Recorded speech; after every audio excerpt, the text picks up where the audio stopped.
क्रांति न्यूज।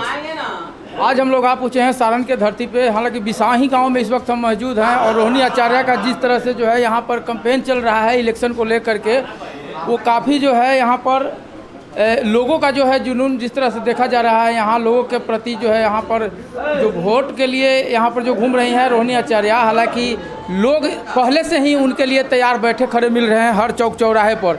हालांकि हरना में इस वक्त हम मौजूद हैं और हम मुखिया जी हैं, मुखिया जी से भी हम बात कर लेते हैं और जानते हैं मुखिया जी का क्या विचार रहा है। मुखिया जी नमस्कार।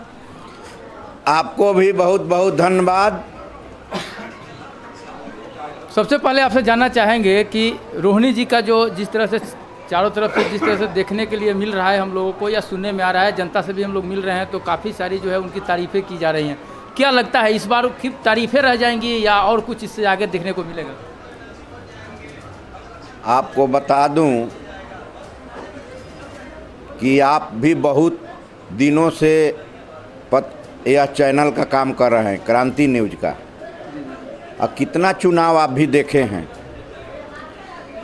लेकिन जिस दिन से रोहिणी सारण निर्वाचन क्षेत्र में अपना पदार्पण किया है, आने का काम किया है, उस दिन से महीनों होने जा रहा है।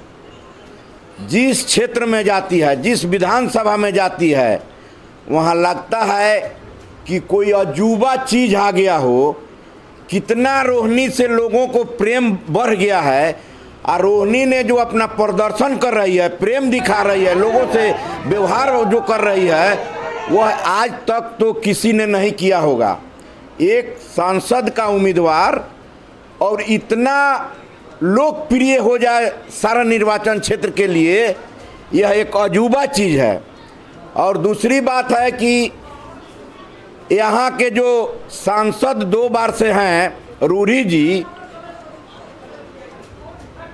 वो उनका कहीं भी, एक बार तो उनको मंत्री बनाया गया, तो मंत्री में तो जो काम उनका आया, कहीं पटल पर काम नहीं दिखाई दिया। और 10 साल में जो उनका 50 करोड़ उनका फंड का रुपया हुआ, तो आप बता दीजिए कि कहीं एगो पोखरो खोनाया है, पोखरा खोनाया है कि खोनाया है, लेकिन उनके घर तर खोनाया है। उसी पोखरा में 10 करोड़ 20 करोड़ कितना का वो पोखरी में लगा है, वही फोड़ा है। लेकिन अगर किसी गांव में जाके खोजिएगा कि रूढ़ी जी का कहीं बोर्ड हो कि सांसद कोष से कहीं एक चापाकल या चाहे एक ईंट भी कहीं गिरा हो, तो हमको तो देखने में नहीं आता है, ना सुनने में आता है। हालांकि स्किल डेवलपमेंट का जो मंत्रालय था वो भी रूरी जी के पास जो है दिया गया था। हालांकि सारण में कुछ इसका जो है विकास होना चाहिए था, उस पर कुछ क्या कहेंगे? स्किल डेवलपमेंट का जो काम हुआ था, तो आप जानते हैं कि रूरी जी मंत्री से रिजाइन क्यों दिए? आपको मालूम है? जी जी बोला जाए। इतना न बड़ा घोटाला वो किए थे अपने, उनका जो एक चलता है संस्था, उसका नाम क्या है, NGO वाला और स्किल वाला में, कि 12 बजे रात को उनको त्याग पत्र देना है। और उसी दिन आए थे दिल्ली से पटना, और फिर तुरंत पटना से रिटर्न गए त्याग पत्र देने दिल्ली। तो वैसे वो सांसद हैं। दुर्भाग्य है कि 2 बार से सारण का वो MP रहे हैं। वो कहते हैं, वो बराबर बोलते हैं कि हमको किसी से लड़ाई नहीं होता है, हमको लड़ाई होता है लालू यादव से। उनका सुनते होंगे आप, अगर भाषण सुनते होंगे, चाहे वो बोलते हैं तो बोलते हैं कि लालू यादव। लेकिन लालू यादव ने उनको पैदा किया है कब मालूम है? 1990 में जनता दल था, तो जनता दल से लालू यादव ने टिकट दिया, तो रूरी जी मशरक विधानसभा से विधायक बने। और उसके बाद वो अपना गए तो लालू यादव उनको 3 बार हराया है। हीरा बाबू हराया, लाल बाबू राय हराया। ये अभी लोग बात जानता है थोड़ी, तो अभी नया का बात है, इसलिए अभी तो वो तो बोलते हैं कि हम थोड़े जीतते हैं, मोदी जी को लोग वोट देता है। तो मोदी जी को वोट देता है, इसका मतलब कि तुम कामयाब नहीं हो, ना कामयाब हो। तुम मोदी जी के नाम पर जीतता है, तुम्हारा कोई कार्य कोई फंक्शन नहीं है यहाँ। रूढ़ी जी कहते हैं कि मोदी जी के नाम पर पत्नी को हराया, समधी को हराए, लेकिन लालू जी जानते हैं 2004 में उनको हराए और फिर 9 में हराए और उसके बाद हीरा बाबू उनको 97-98 में हराए।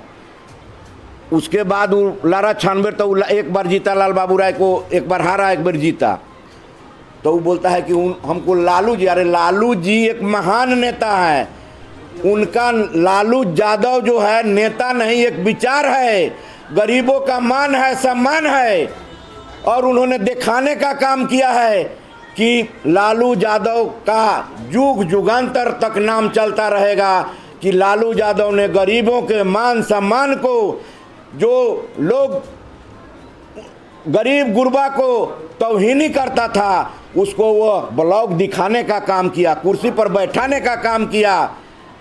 वैसे आदमी से रूढ़ी, अरे रूढ़ी क्या चीज़ है?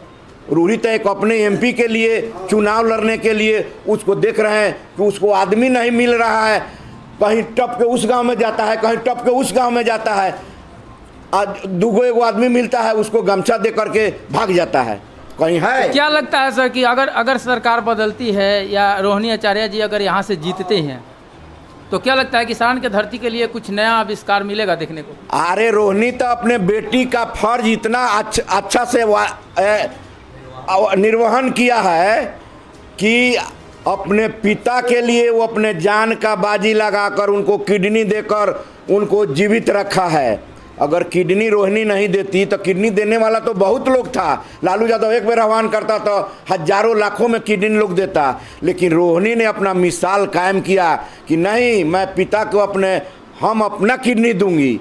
और किडनी देने के बाद भी वो जब से आई है तो वो जीवन का परवाह नहीं कर रही है। एक को दिन देख रहे हैं कि इस घाम में आज आप तो कम से कम आज दिन भर हैं, जितना कड़ा धूप और जो हुक्कर चल रहा है उसमें वह तनिको अपने को परवाह कर रही है कि मेरा शरीर जो है वह सुरक्षा में रहना चाहिए उसको ऐसी, लेकिन वो जीवन का, तो जब वह सांसद बनेगी तो निर्भीक होकर लोगों का काम करेगी, लोगों का मान सम्मान बढ़ाएगी, सारण का नाम, वो तो कहती है कि कोई नाम लेगा कि रोहिणी भी सारण का कोई एमपी है। चलिए बहुत बहुत धन्यवाद हमारे साथ जुड़ने के लिए। हालांकि देख सकते हैं जिस तरह से अभी 42 डिग्री टेम्परेचर वाले धूप के अंदर अगर दिन भर इस तरह से अगर जनता के बीच अगर रूबरू हो रहा है, अगर घर में जाता है, डोर टू डोर मिल रहा है और लोगों का जो है प्यार आशीर्वाद पा रहा है और उनकी बातों को सुन रहा है, तो कहीं ना कहीं जो है सारण के धरती के लिए नई बदलाव की जो लहर जो पब्लिक को चाहिए थी वो कहीं ना कहीं दिखती हुई नज़र आ रही है। ऐसे ही खबरों को लगातार देखने के लिए बिहार क्रांति न्यूज़ चैनल पर बने रहिए। तब तक के लिए धन्यवाद।